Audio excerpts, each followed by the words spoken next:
ቢስሚላህ ወሰላቱ ወሰላም ዓላ ረሱሊላህ ሰለላሁ ዐለይሂ ወሰለም። አሰላሙ ዐለይኩም ወረሕመቱላሂ ወበረካቱህ። ሂዳየቱል ሙስተፊድ ፊ አሕካሚ ተጅዊድ በሚል ርዕስ የተዘጋጀች አጠር ያለች ኪታብን እየተማማርን እንገኛለን። ባለፈው ክፍላችን ላይ ስለ አሕካም ራ አስተምረውናል። ከዛ በመቀጠል የዛሬው ክፍላችን የሚሆነው ስለ ቀልቀላህ የምንመለከትበት ክፍል ይሆናል። ቀልቀላህ ማለት በአማርኛ መንጠር ይሉታል። ቁርአን ላይ 5 ፊደላቶች ስኩን ሆኖ ስናገኛቸው ቀልቀላህ እናደርጋቸዋለን ወይም እናነጥራቸዋለን። ያ ማለት መውጫ ቦታቸው ተነካክቶ ቶሎ እናላቃቸዋለን። ረጋ ለማለታቸው ቶሎ መላቀቃቸው ቀልቀላህ ይባላል ማለት ነው። እነዛ 5 ፊደላቶች ኪታባችን ላይ ይጠቅሱልናል። ቃፍ፣ ጣ፣ ባ፣ ጂም እና ዳል ናቸው። አንድ ላይ ስናረጋቸው ቁጥቡ ጀድ የሚል አረፍተ ነገር ይሰጡናል። እነዚህ 5 ፊደላቶች ቁርአን ላይ ስኩን ሆኖ ስናገኛቸው ቀልቀላህ እናረጋቸዋለን። መውጫ ቦታቸው ተነካክቶ ቶሎ እናላቃቸዋለን። ያኔ ቀልቀላህ ይሰጠናል ማለት ነው። ወደ ኪታባችን ንግባና ፈስሉን ክፍል ፊ በያኒል ቀልቀላህ ስለ ቀልቀላህ ማብራሪያ ስለ ቀልቀላ ምናይበት ክፍል አሉ። ሲን ሱአል ከም ሑሩፉል ቀልቀላህ የቀልቀላ ፊደላቶች ስንት ናቸው አሉ። የቀልቀላ ፊደላቶች 5 ናቸው ይጠቅሱልናል። ጂም ጀዋብ ሂያ እነሱ የቀልቀላ ፊደላቶች 5 ናቸው። የጅመዑሃ ይሰበስባቸዋል ቀውሉክ ንግግርህ ቁጥቡ ጀድ በሚለው አረፍተ ነገር ውስጥ የተካተቱ 5 ፊደላቶች ቃፍ፣ ጣ፣ ባ፣ ጂም እና ዳል ማለት ነው። ቁጥቡ ጀድ ስንል ያለው ሁሉም ፊደላቶች የቀልቀላህ ፊደላቶች ናቸው። እነዚህ 5 ፊደላቶች ቁርአን ላይ ስኩን ሆኖ ስናገኛቸው ቀልቀላህ እናደርጋቸዋለን ማለት ነው። ኸይር ከታች ምሳሌ ስላለ በምሳሌ እናየዋለን። ትንሽ እንሂድ ኪታባችን ላይ ሲን ሱአል ኢላ ከም ቅስሚን ተንቀሲም ወደ ስንት ክፍል ነው የሚከፈለው? ቀልቀላ በስንት ይከፈላል አሉን። ቀልቀላ በሁለት ነው የሚከፈለው። ቀልቀለቱ ሱግራ እና ቀልቀለቱል ኩብራ ተብሎ ለሁለት ይከፈላል። ቀልቀለቱል ኩብራ የምንለው ቁርአን ላይ ያነበብን መተን በእነዚህ 5 ፊደላቶች ስኩን ሆነው ወይም ደግሞ በማቆም ምክንያት ስኩን አድርገናቸው ከቆምን ያኔ ኩብራ ይሆናሉ። ከቆምንባቸው ማለት ነው። ቀለል ስናደርገው በእነዚህ ፊደላቶች ከቆምንባቸው ያኔ ምን ይሆናሉ? ኩብራ ይሆናሉ ማለት ነው። ስኩን ሆኖ በእነሱ ላይ ከቆምን ወይም ደግሞ ስኩን ባይሆኑም ስንቆም በስኩን አድርገናቸው ነው የምንቆመው። ሲቆም በስኩን ስለሚቆም ስኩን ስናደርጋቸው እና በእነሱ ላይ ከቆምን ያኔ ኩብራ ይሆናሉ ማለት ነው። ቀለል ስናደርገው ከቆምንባቸው ኩብራ ይሆናሉ። ካልቆምንባቸው ደግሞ ሱግራ ይሆናሉ። ማለት ካልቆምንባቸው የምንለው ቁርአን ላይ ስኩን ሆነው እነሱ ስኩን ሆነው እያነበብን መተን ካልቆምንባቸው ማለት ነው። ከነሱ ፊደል ቀጥሎ ባለው ቃል እያነበብን ካለፍን ያኔ ቀልቀላው አለ። ግን ቀልቀላው ምንድነው? ሱግራ ነው። አነስ ይላል፣ ከኩብራው ትንሽ አነስ ይላል ማለት ነው። በዛ መልኩ ካልቆምንባቸው ሱግራ ይሆናሉ፣ ከቆምንባቸው ደግሞ ኩብራ ይሆናሉ ማለት ነው። ስንቆምባቸው ስኩንም ይሆኑ እነሱ ስኩን ሆኖም እንቆምባቸው፣ ባይሆኑም ሙተሐሪክም ቢሆኑ ስንቆምባቸው ስኩን ስለምናረጋቸው ያኔ ቀልቀላ ይኖራቸዋል።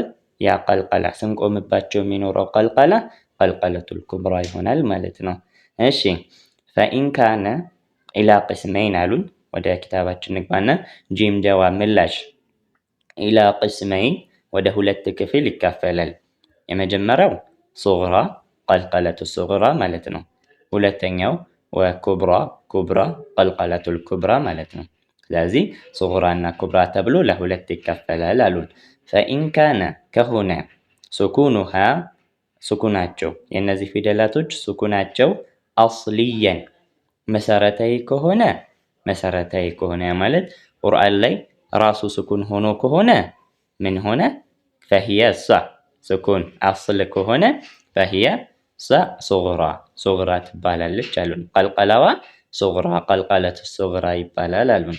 እዚች ጋ ግን አስል ሆኖ ራሱ ስኩኑ አስል ሆኖ ቁርአን ላይ ያለ የፊደሉ የራሱ ስኩን ሆኖ ራሱ ካልቆምንበት ነው ሱግራ የሚሆነው። ከቆምንበት ያኔ ኩብራ ይሆናል። አንቀጽ መጨረሻ ላይ የሚሆን ወይም መሀል ላይ የሚሆን እያነበብን መተን መሀል ላይ ሲባል የአንቀጹ የቃሉ መሀል ላይ ከሆነ አንቆምበትም። ቃል መሀል ላይ አይቆምም። ግን አንቀጽ መሀል ላይ መጥቶ ከቆምንበት ያኔ ኩብራ ነው የሚሆነው ማለት ነው።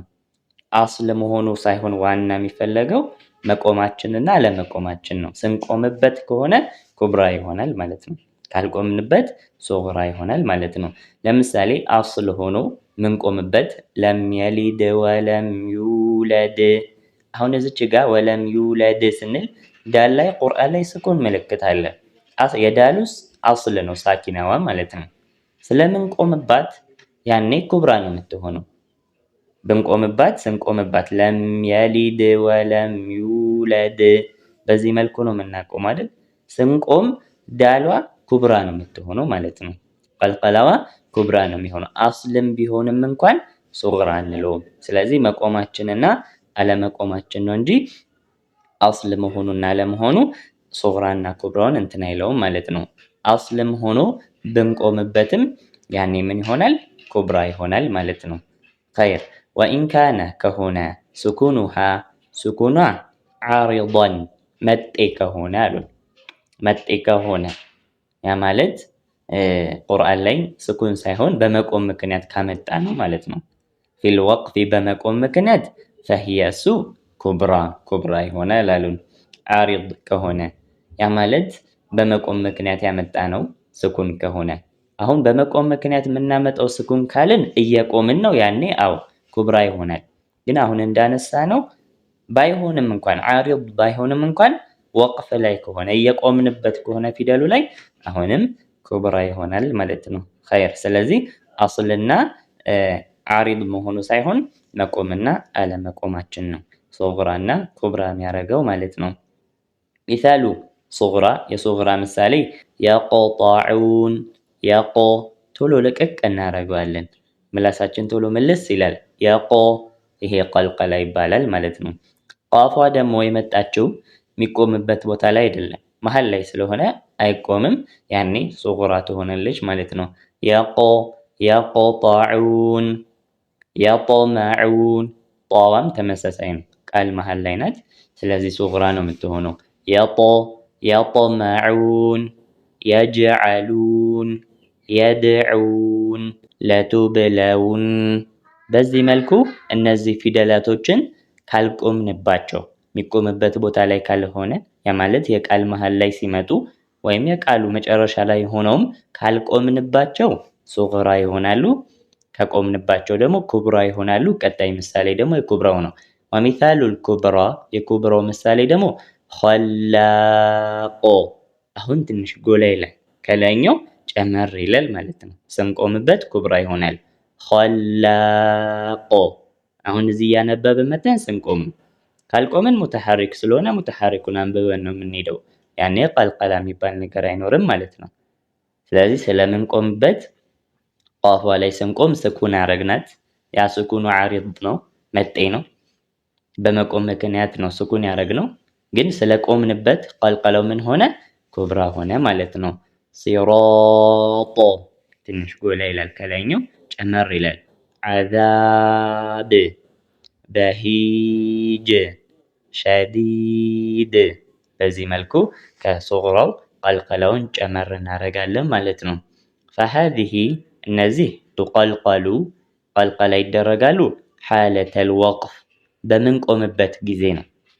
ካልቆምንማ ላ ሓለተል ወስል በምንቀጥልበት ጊዜ ከቃሉ ከነዚህ ቃላቶቹ ጋር እያይዘን ቀጥሎ በመጣው ጋር በምናነብበት ጊዜ ማለት ካልቆምን ማለት ነው። ወልሙሩር ስናልፍ በእነዚህ ፊደላቶቹ ላይ ካልቆምን ያኔ ቀልቀላ የሚባል ነገር የለም። ቱቀልቀሉ ሓለቱል ወቅፍ በምንቆምበት ጊዜ ነው። ካልቆምን ግን ለምንድን ነው ቀልቀላ የለም? ለምንድን ነው እንደዛ የተባለው? እነዚህ ምሳሌዎች ላይ ስኩናቸው ዓሪድ ነው፣ መጤ ነው። በመቆም ምክንያት ነው እንደዚህ ስኩን የሆኑት እንጂ ምንድነው ሙተሐሪክ ናቸው። ካልቆምንባቸው ፊደላቶቹ ሙተሐሪክ ናቸው። ያኔ ሐረከውን አንብበን እንጂ ቀልቀላ አድርገን አናልፈም ማለት ነው። ቀልቀላ አይሆንም። ግን አሁን ራሳቸው ስኩን ሆነው ቢሆን ኖሮ ደግሞ ከኩብራው ወጥተው ምን ይሆናሉ? ሱግራ ይሆናሉ። ካልቆምንባቸው ፊደላቶቹ ስኩን ከሆኑ ካልቆምንባቸው ቀልቀላ አላቸው፣ ግን ቀልቀላቸው ሱግራ ነው። አሁን ግን በመቆም ምክንያት ስለሆነ ስኩን የሆኑት ስንቆምባቸው ምን ይሆናሉ? ኩብራ ይሆናሉ ማለት ነው። ጠቅለል ስናደርገው ቀልቀለ ማለት መንጠር፣ መኽረጃቸው ቶሎ አነካክተን ቶሎ ልቅቅ ማድረግ ቀልቀለ ይባላል። በፍጥነት ማላቀቃችን አለመረጋጋቱ ቶሎ መላቀቁ ቀልቀለ ይባላል። በዚህ መልኩ የምናደርገው ቁርአን ላይ 5 ፊደላቶችን ነው። ቁጥቡ ጀድ በሚለው አረፍተ ነገር ውስጥ የተካተቱ 5 ፊደላቶች ቃፍ፣ ጣ፣ ባ፣ ጂም እና ዳል። እነዚህ 5 ፊደላቶችን ቁርአን ላይ ስኩን ሆኖ ስናገኛቸው እናነጥራቸዋለን። መኽረጃቸው ተነካክቶ ቶሎ እናላቃቸዋለን። ያኔ ቀልቀላ ይሰጡናል። ቀልቀላ በሁለት ይከፈላል። ቀልቀለቱል ኩብራ እና ቀልቀለቱል ሱግራ ተብሎ ለሁለት ይከፈላል። በእነዚህ ፊደላቶች እያነበብን መተን ከቆምንባቸው ኩብራ ይሆናሉ። ምንቆምባቸው አንቀጽ መጨረሻ ላይ ሊሆን ይችላል፣ ወይም ደግሞ አንቀጽ መሃል ላይም ሆኖ እያነበብን መተን እነሱ ላይ ከቆምን ያኔ ኩብራ ይሆናሉ። ካልቆምንባቸው ደግሞ ሱግራ ይሆናሉ። ስኩን ሆኖ ካልቆምንባቸው ያኔ ምን ይሆናሉ? ሱግራ ይሆናሉ ማለት ነው። ጠቅለል ስናደርገው ይሄን ይመስላል። ኢንሻአላህ ቀጣይ ስለ መኻሪጅ አልሑሩፍ ነው የምንጀምረው። አላህ ያደርሰን። እስከዛሬ የተማርናቸው ትምህርቶች እንዳሉ ሆነው ዋነኛው ትምህርት ቁርአን ላይ ቁርአን እናስተካክለን ለመቅራት ከሚያስፈልጉ ዋነኛው ትምህርት መኻሪጅ አልሑሩፍ እና ሲፋት አልሑሩፍ ይጠቀሳል። አላህ ካለ በቀጣይ ደርሳችን እንጀምረዋለን። ለዛሬ በቀናል። አሰላሙ አለይኩም ወራህመቱላሂ ወበረካቱ።